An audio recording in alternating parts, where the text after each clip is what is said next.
ಮತ್ತಷ್ಟು ಪ್ರಶ್ನೆಗಳನ್ನು ತೆಗೆದುಕೊಳ್ಳೋ ಸಮಯ. ಎಸ್, ನಮಸ್ಕಾರ.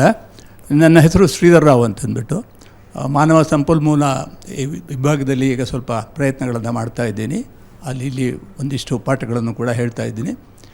ನನ್ನ ಪ್ರಶ್ನೆ ಏನು ಅಂತಂದರೆ, ಹಿರಿಯರಾದ ನಮಗೆಲ್ಲ ಒಂದು ಸಂಕಟ ಇದೆ, ಅಥವಾ ಒಂದು ರೀತಿಯಲ್ಲಿ ನಾವು ಕರ್ತವ್ಯ ವಿಮೂಢರಾಗಿದ್ದೀವೋ ಒಂದು ಪ್ರಶ್ನೆ ಉದ್ಭವಿಸುತ್ತೆ. ಯಾಕೆಂತಂದರೆ ಸಂಪ್ರದಾಯಗಳನ್ನಾಗಲಿ, ಹಬ್ಬ ಹರಿದಿನಗಳನ್ನಾಗಲಿ, ಅಥವಾ ನಮ್ಮ ಮೂಲ ಪೂಜೆ ಪುನಸ್ಕಾರಗಳನ್ನಾಗಲಿ ನಮ್ಮ ಮುಂದಿನ ಜನಾಂಗಕ್ಕೆ ಕೊಂಡೊಯ್ಯುವಲ್ಲಿ ನಾವು ಇಲ್ಲಿ ಎಡವಿದ್ದೀವಿ ಅನ್ನೋದು ನಮಗೆ ಅರ್ಥವಾಗದ ರೀತಿಯಲ್ಲಿ ಒಂದು ಕಂದಕ ಸೃಷ್ಟಿಯಾಗಿದೆ. ಈ ಕಂದಕ ಸೃಷ್ಟಿಯಲ್ಲಿ ನಮ್ಮದೇ ಆದಂತಹ ಒಂದು ರೀತಿಯಲ್ಲಿ ಪರಿತಾಪ ಇದೆ. ಎಲ್ಲಿ ಎಡವಿದ್ದೀವಿ ಅನ್ನೋ ಒಂದು ಕ್ವಶನ್ ನಮಗೆ ಪ್ರಶ್ನೆ ಆಗಾಗ ಕಾಡ್ತಾ ಇರುತ್ತೆ. ಇದನ್ನು ಸರಿ ಹೊಂದ್ಕೊಂಡು ಹೋಗುವಂತೆ ನಮ್ಮಂತಹ ಹಿರಿಯರಿಗೆ ನೀವು ಕೊಡುವಂತಹ ಒಂದು ಸಲಹೆ ಮತ್ತು ಅದಕ್ಕೆ ಕೊಡುವಂತಹ ಪರಿಹಾರಗಳೇನಾದ್ರು ಇದ್ದರೆ ದಯವಿಟ್ಟು ಹೇಳಬೇಕು ಅಂತ ನಾನು ನಿಮ್ಮಲ್ಲಿ ಕೇಳ್ಕೊಳ್ತೀನಿ. ನಮಸ್ಕಾರ. ತಾವು ದೊಡ್ಡ ಮಾತನ್ನು ಆಡಿದ್ದೀರಾ. ತುಂಬ ಸಾಮಯಿಕವಾದ ಟೈಮ್ಲಿ ಪ್ರಶ್ನೆ ಇದು. ಆದರೆ ನಾನು ಪರಿಹಾರ ಎಲ್ಲ ಕೊಡೋಷ್ಟು ದೊಡ್ಡವನಲ್ಲ. ನನ್ನ ಅನುಭವಕ್ಕೆ ಬಂದಷ್ಟು, ಆಲೋಚನೆಗೆ ಬಂದಷ್ಟು, ಅಧ್ಯಯನಕ್ಕೆ ಬಂದಷ್ಟು ಹೇಳ್ತೀನಿ. ನಿಮ್ಮ ಪ್ರಶ್ನೆ ಅನೇಕರನ್ನು ಕಾಡುತ್ತೆ, ನಿಜ. ಅಲ್ಲಿ ನನಗೆ ಮೊದಲಿಗೆ ಎದ್ದು ಕಾಣುವುದೇನೆಂದರೆ, ನಾವು ಮಕ್ಕಳ ಭವಿಷ್ಯಕ್ಕೆ ತುಂಬ ಕಾತರಪಟ್ಟು ಒಂದಿಷ್ಟು ಕಲಿಸಬೇಕಾದ್ದನ್ನು ತಂದೆ ತಾಯಿಗಳೇ ಕಲಿಸ್ತಾ ಇಲ್ಲ. ಪೂಜೆ ಮಾಡುವಾಗ ನಿಂಗೆ ಟೈಮ್ ವೇಸ್ಟ್ ಆಗುತ್ತೆ, ಓದ್ಕೊಳ್ಬೇಕಾಗುತ್ತೆ, ಹೋಗಿ ಓದ್ಕೋ ರೂಮ್ನಲ್ಲಿ, ಟ್ಯೂಷನ್ಗೆ ಹೋಗ್ಬಿಡು, ಮಂಗಳಾರತಿ ಹೊತ್ತಿಗೆ ಬಾ ಸಾಕು. ಹೀಗೆ ನಾವೇ ಅವರನ್ನು ದೂರ ಮಾಡ್ತಾ ಇದ್ದೀವಿ, ಅವ್ರನ್ನ ಸೇರಿಸ್ಕೋತಾ ಇಲ್ಲ.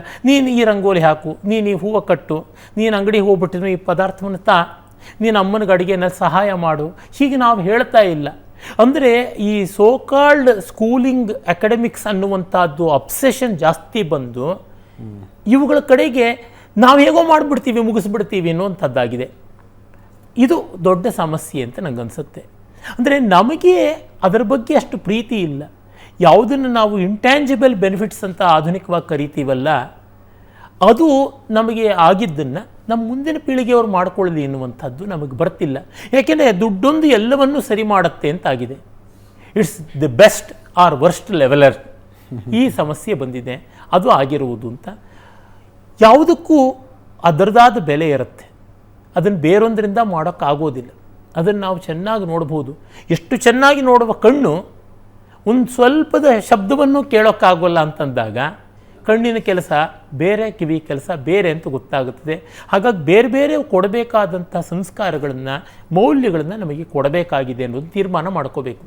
ಈಗ ಉದಾಹರಣೆಗೆ ನೋಡಿ, ನಮ್ಮ ದೇಶದಲ್ಲಿ ಒಂದು ಮಟ್ಟದ ಬುದ್ಧಿಮತ್ತೆ ಅಥವಾ ಒಂದು ಮಟ್ಟದ ಪರಿಶ್ರಮ ಶಕ್ತಿ ಇರತಕ್ಕಂಥವರೆಲ್ಲ ವಿಜ್ಞಾನ ತಂತ್ರಜ್ಞಾನಗಳಿಗೆ ಹೋಗಿದ್ದರಿಂದ ಮಾನವಿಕ ಅಧ್ಯಯನಗಳು ಪೂರ್ತಿ ಸ್ವರ್ಗ ಬಿಟ್ಟವು. ಪಾಶ್ಚಾತ್ಯ ವಿಶ್ವವಿದ್ಯಾಲಯಗಳ ಬಹಳ ಕೆಟ್ಟದಾದಂತಹ ರೀತಿಯ ಮಾನವಿಕ ಅಧ್ಯಯನಗಳು ಜಗತ್ತಿನ ಎಲ್ಲ ಸಮಾಜಗಳ ಬಗ್ಗೆನೂ ಮಾಡಿದ್ದಾರೆ. ಅವರೆಲ್ಲ ಸಮಾಜಗಳನ್ನು ತಮ್ಮ ಮುಷ್ಟಿಯೊಳಗೆ ಇಟ್ಕೊಳ್ಬೇಕು ಅಂತ ಒಂದೊಂದು ಅಮೇರಿಕಾದ ಯೂನಿವರ್ಸಿಟಿಯೂ ಒಂದೊಂದು ವಿಷದ ಬಾಂಬ್ ಆಗಿ ನಮ್ಮ ದೇಶದ ಮೇಲೆ ಪ್ರಯೋಗ ಆಗ್ತಾ ಇದೆ.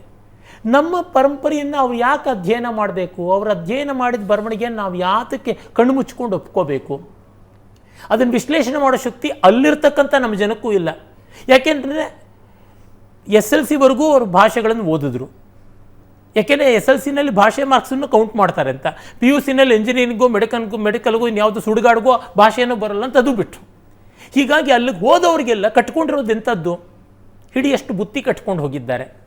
ಅದನ್ನೇ ಹಿಂದೆ ಮುಂದೆ ಮೇಲೆ ಕೆಳಗೆ ಒಗ್ಗರಣೆ ಹಾಕ್ತಾ ಇರ್ತಾರೆ.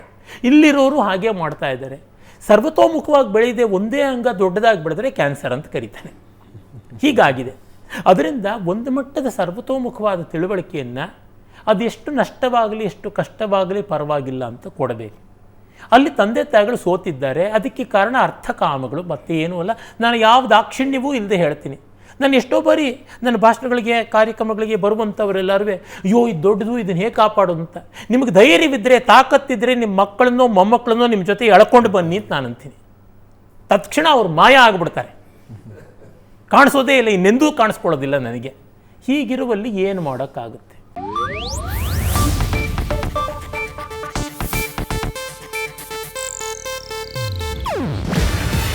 ಇದು ಏಷ್ಯಾನೆಟ್ ನ್ಯೂಸ್ ನೆಟ್ವರ್ಕ್ ಪ್ರಸ್ತುತಿ. ನೀವು ನೋಡ್ತಿದ್ದೀರಾ ಏಷ್ಯಾನೆಟ್ ಸುವರ್ಣ ನ್ಯೂಸ್.